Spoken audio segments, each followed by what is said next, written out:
Yeah, this me words to the gear to you then. Say no to I'm in drugs your way and with chosen sin, success drugs story. and cocaine. And I have here with me a man that I love within a short space of time has made so much incursions into the rehab. And trust me, when I first saw him, I said, no, I don't think this guy can go through it. But he proved me wrong, and he proved many others wrong. I heard he used to be a bunker man, and I can tell of the quantum of his addictive stance. Permit me to welcome on board Leroy. Leroy, it's a joy having you on my show. My pleasure. Yeah, Roy, tell me a bit about yourself, about your drug life, how it all started. Thank you very much, Mr. Noah Kennedy. My drug life, if I may put it, started at a very tender age.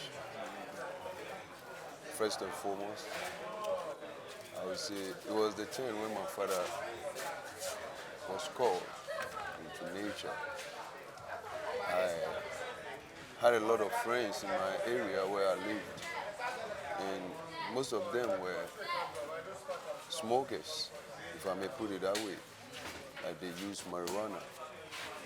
By then, I wasn't into it, but at one time, tasted it with a friend, and of course, that was how it started. It started And, with and, friends. and how did you feel when you first tasted, was it marijuana? Yeah. Yeah. How did you feel? Well, I wasn't myself. For the first time, as I was coming home, I walked past my house, but there was this river, a water lane near my area, which normally when you're coming from town, you cross it before you get to my house. But this time around, I was coming the other way around. So I walked past my house before I reached where it was. And that was what made me realize that no, I have walked past my house. So I went back, it was 2 buildings to my house. And as I opened the gate, I shouted the name of my uncle. Yeah, that was the, when he responded, I knew I was at home. I was nearly driven off by it. So at what point did it transition from weed to cocaine? Well, I one time had a schoolmate who invited me to work with him. He was a graphic designer, so we started doing the work. And during that time, he introduced me to one apostle friend. One apostle friend who was then at the Achimota Forest. So since I love doing the things of God, I enjoyed the company of this apostle. And initially, I moved to join him at the Achimota Forest. I would say after 3 months of being in the forest, I decided to come back home. And that very day, as I moved from the forest, I remember alighting at my junction, I met one notorious friend of mine. And he escorted me home. Now, as I dropped my things to walk him back, he had his marijuana on him. That is coming back from the Achimota Forest. So he set fire into it. And, well, since he's been a friend, been a long time seeing him, I decided to take a puff of it with him. And that was how it started. So with the cocaine, yeah, So afterwards, I was yeah. told to live with one of my aunts at a Bougia estate, and I live with her. But from her house to where the weed is sold is about a walking distance. Now, it all started at that particular place where I used to go buy the weed. Then I met these guys who were seated, and anytime I get there, they have these slim things wrapped. And I wonder why, because my weed is a little bigger. But they were smoking these slim things, and it looks like they were also getting high. And upon conversing with them, I realized that one of them was of high intellect than the others. And I saw him to be my co-equal in understanding. So he became my pal.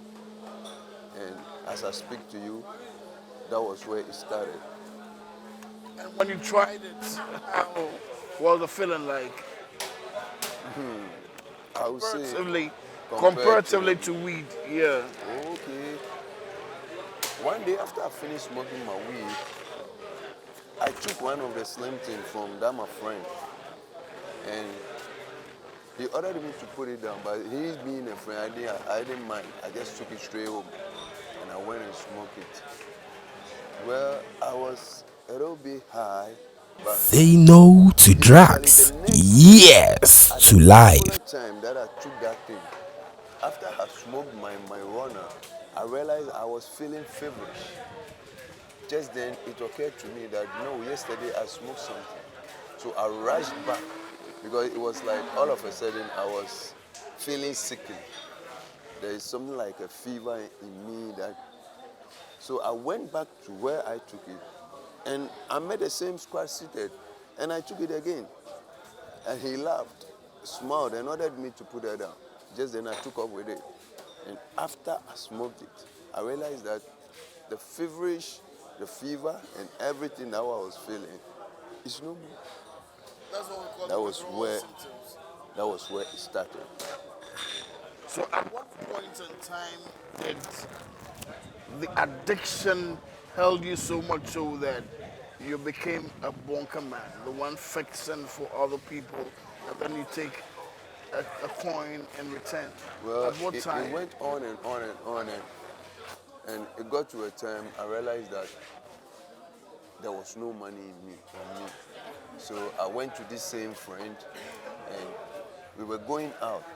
You know, we were going out, and like there used to be devocation. We were devocating out there to get money. So now we start Advocated on behalf of what? on behalf of an orphanage. He had a letterhead, and we were using it. You know, and there was someone who, when we call, receives the clients. So anyone who wants to call the orphanage, there is someone always who receives the message. Yeah, so we collect the monies, add them, and then go back to the ghetto. And that was how the journey started. Until now at home, things begin to, things begin going rough.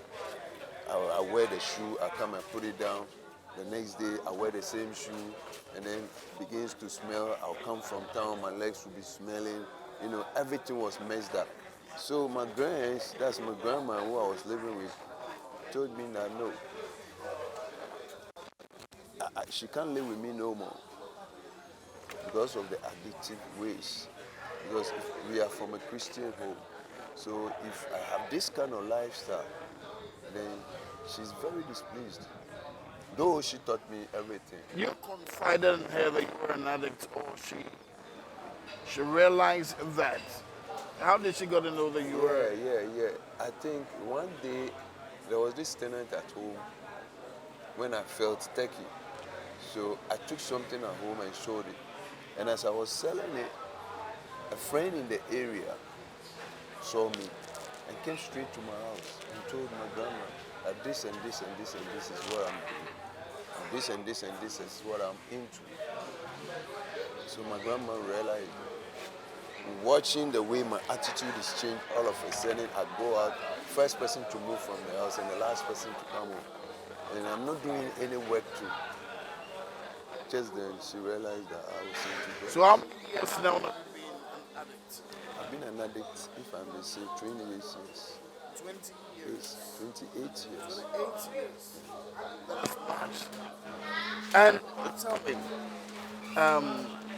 how did you hear about Chosen?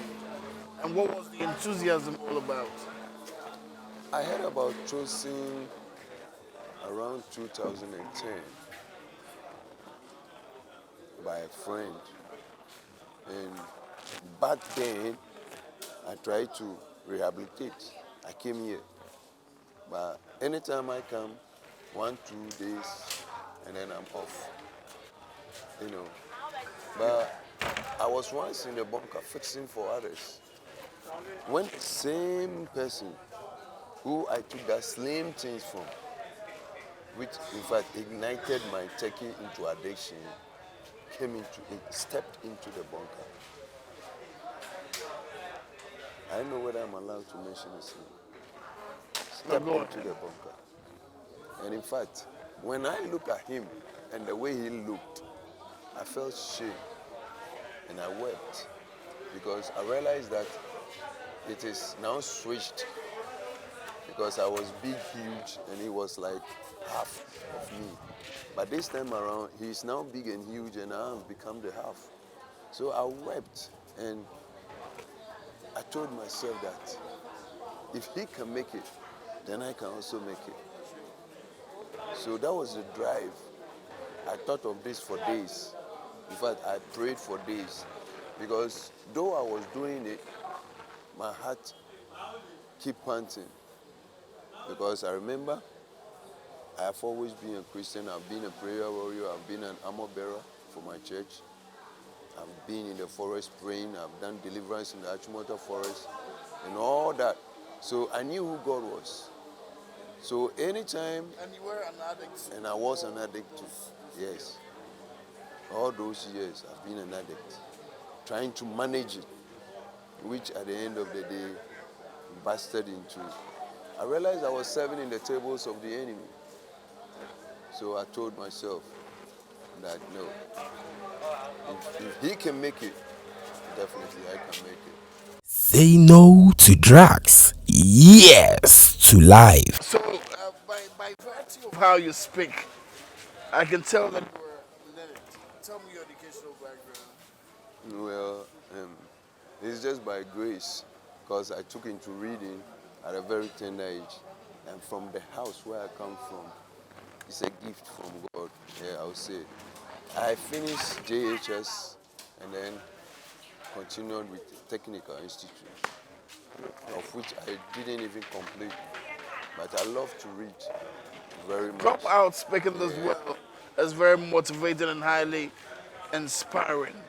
And I hope that all people will also take you from you. Had it not been drugs, I know you would have reached a higher height than this.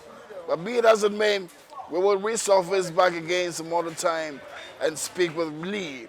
It's been great joy. My name is Noah King. This Chosen Success Story. Say no to drugs and yes to life. At Chosen Rehab Center, we don't just cure them, but we keenly focus on their renewal of the mind. Change is possible.